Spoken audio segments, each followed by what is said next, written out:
MRR news ప్రతి దృశ్యం ప్రజాపక్షం నినాదంతో ఆరుభవించి సుమారు 8 వసంతాలు పూర్తి చేసుకున్న శుభ సందర్భంగా 2 తెలుగు రాష్ట్రాల్లో పనిచేస్తున్న స్టాఫ్ రిపోర్టర్లకు, జోనల్ ఇన్ఛార్జ్లకు, జిల్లా కోఆర్డినేటర్లకు, జిల్లా బ్యూరో చీఫ్లకు, క్రైమ్ బ్యూరో చీఫ్లకు, 2 తెలుగు రాష్ట్రాల్లో పనిచేస్తూ ఉన్న అన్ని నియోజకవర్గాల స్ట్రింగర్లకు, MRR news digital media providers కి, ఎంఎస్ఓలకు, సబ్ ఎడిటర్స్ కి, యాంకర్స్ కి, కెమెరామెన్లకు, ఆంధ్రప్రదేశ్ మరియు తెలంగాణ రాష్ట్రాల్లో పనిచేస్తున్న సిబ్బందికి, ఎంఆర్ఆర్ న్యూస్ ఛానల్ వీక్షిస్తున్న ప్రేక్షకులకు ఇవే మా హార్దిక శుభాకాంక్షలు.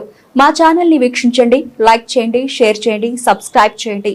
గ్రామీణ ప్రాంతం నుండి పట్టణాల వరకు ప్రతి సమస్యను అధికారుల దృష్టికి తీసుకెళ్లి సమస్య పరిష్కారానికి కృషి చేస్తూ ఉన్న ఎంఆర్ఆర్ న్యూస్ ప్రతి దృశ్యం ప్రజాపక్షం నినాదంతో ఆరంభమై నేటికి 8 వసంతాలకు చేరువలో ఉన్న ఎంఆర్ఆర్ న్యూస్ ఛానల్ అతి త్వరలో విశాఖపట్నం, విజయవాడ, గుంటూరు, చిత్తూరు, నెల్లూరు, శ్రీకాకుళం, కర్నూలు, పల్నాడు జిల్లా, విజయనగరం, బాపట్ల, నల్గొండ, హైదరాబాద్, నిర్మల్, ఆదిలాబాద్, సిద్దిపేట జిల్లాల్లో ప్రసారాలు టెలికాస్ట్ కానున్నాయని MRR news managing director M Raja తెలియజేశారు. బులెటిన్ ముగించే ముందు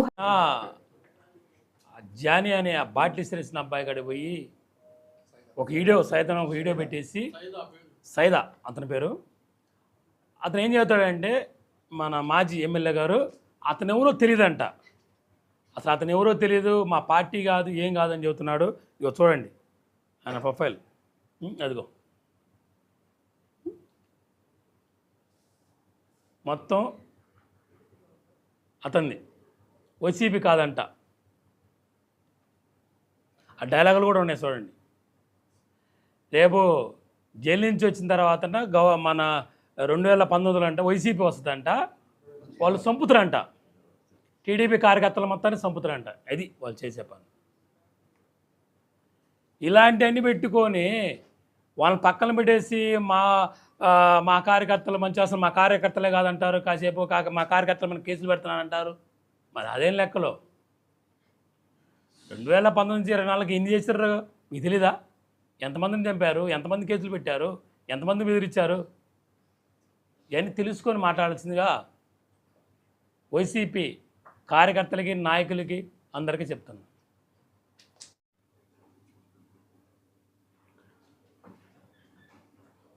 ముందుగా మీడియా మిత్రులందరికీ, ఇక్కడ వచ్చిన టీడీపీ నాయకులు, కార్యకర్తలు అందరికీ నమస్కారం.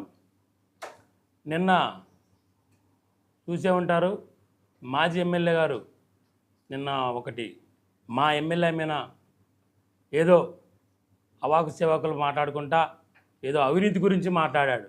విడ్డూరంగా ఉంది ఆయన అవినీతి గురించి మాట్లాడుతుంటే. విషయం ఏంటంటే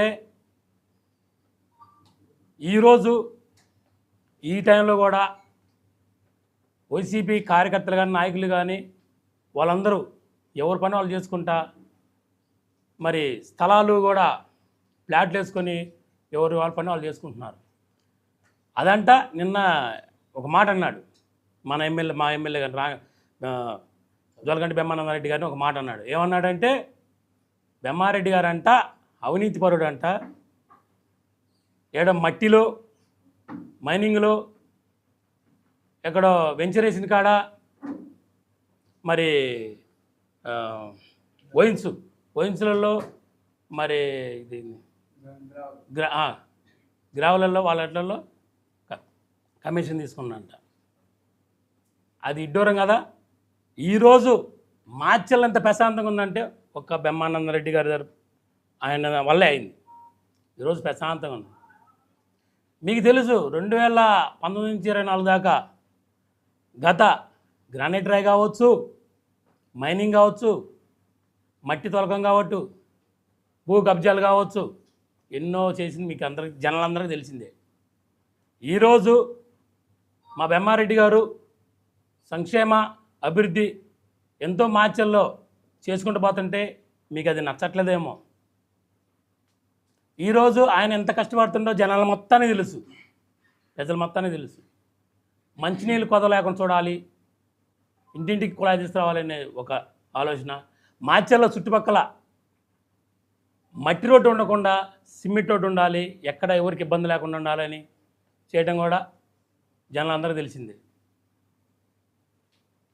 ఈరోజు కొన్ని పథకాలు కూడా ఎన్నో పథకాలు కూడా వైసీపీ కార్యకర్తలకి నాయకులకి అందరికి ఇళ్ళకి వచ్చాయి. అది మీరు గుర్తుపెట్టుకోవాలి. గత మీ ప్రభుత్వంలో టీడీపీ నాయకులున్నా టీడీపీ కార్యకర్తలున్నా వాళ్ళకి ఏ పథకం కూడా ఒక్కటి కూడా అందేది కాదు. ఈరోజు మొత్తానికి అందుతుంది.